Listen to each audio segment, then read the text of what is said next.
Hello and welcome to the Grand Line Review, your source for everything One Piece, and today we have a review of chapter 954, Like a Dragon Given Wings.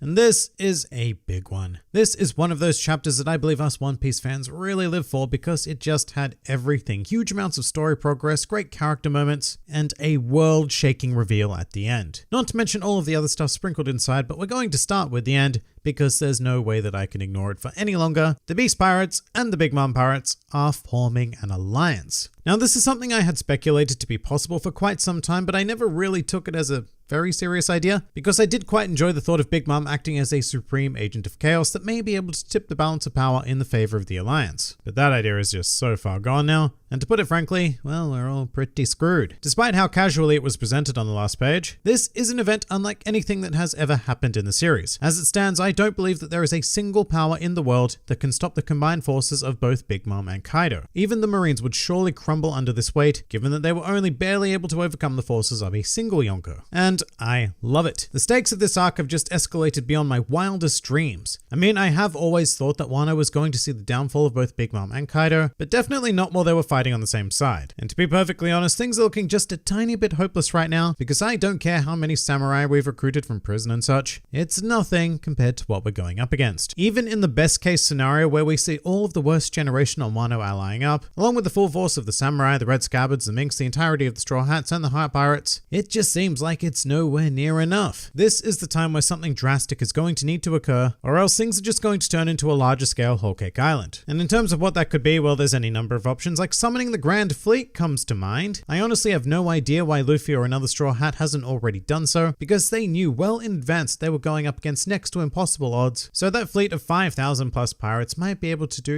just a little bit of good here. That certainly isn't the only option though, because there is still a collective with a big old question mark left over it, being the Germa, as well as the Sun Pirates who we haven't seen since Whole Cake Island. But should they have survived, well, the Germa hold a massive grudge against Big Mom, and the Sun Pirates are more or less allies of the Straw Hats as we currently stand. I'd also have to imagine that this would be a big cause of concern for the Marines, possibly enough to spring them into action, although if you were to take the cover story as concurrent with this timeline, which I don't, then they'll still have their hands full with the Reverie. But you know what, even disregarding the amount of time it took for the Straw Hats to get to Wano, the Reverie should be long over by now, especially during this chapter, which rather mercifully pushed the timeline for the Fire Festival forward by several days. And also Marco still isn't entirely out of the question for me, but in any case, something's got to give. Luffy's forces are not taking this alone, and just to conclude this thought, I love this alliance, I love how it was presented, and I look forward to seeing the world shit itself at the prospect of allied Yonko. The next most interesting thing in the chapter from my perspective is certainly the portion of Law and Hawkins. And firstly, good on Law for kicking some ass. I feel like it's been such an awfully long time since this man has had a win. I mean, after getting thoroughly wrecked on Dressrosa, and even his recent Wano record hasn't been all that fantastic. So even though it was off-screened, it was nice to see him come out on top. There is a very interesting question posed by Hawkins this chapter though, as he flags a potential seed of doubt within Law over the alliance with Luffy. And prior to this chapter, I'm not sure I ever would have seriously considered the possibility of Law ending it, but with the unification of two Yonko, well, it's not entirely impossible to see him just packing up and going home. I still do feel like Law is a very honorable type though, and because of what Luffy did for him on Dressrosa, he'll stick around to the bitter end. But I can't say that with 100% certainty because he is still annoyingly logical. Then there's also the appearance of our mystery man, but that, it has to be Drake, right? I mean, the silhouette matches up perfectly with his cape and such, and really, I'm just not sure who else Law could possibly be familiar with. It is intriguing though, because Drake is such a mystery at this point, and I think it's clear that Hawkins never had any intention of switching sides, so,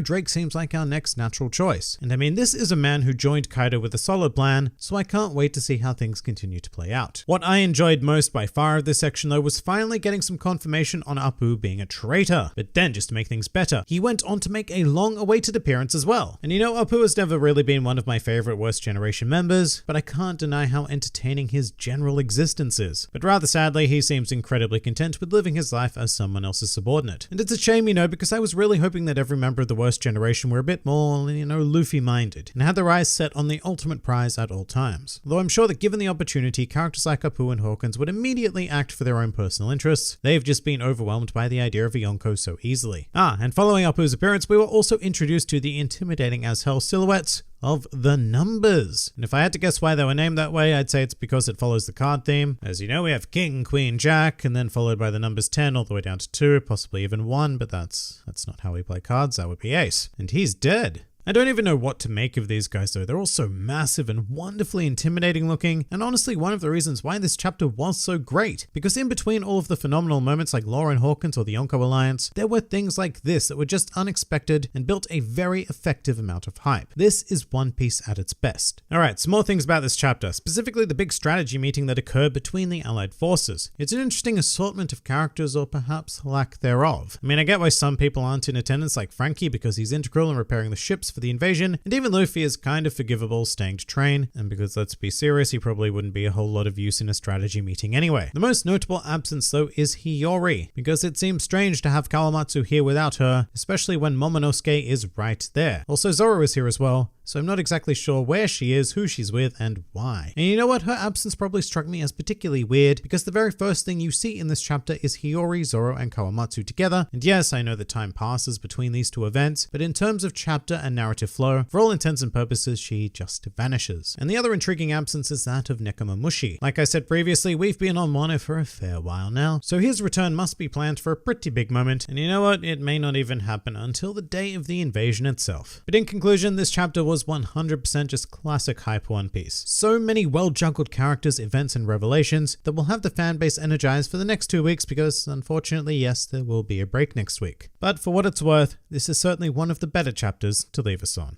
And that pretty much does it for chapter 954. If you enjoyed this video and the content this channel produces in general, then please do consider donating to the Grand Line Review Patreon, because the support of all of you amazing people is what continues to make this channel possible. And if you'd like to see more videos like this but apply to other anime and manga series, then please do check out my second channel, New World Review, for all of your wider needs. And if you'd like to join the fun at any time, then please do head over to my Discord server, where a wide array of shenaniganry takes place on a daily basis. And finally, please do comment with your thoughts on the chapter.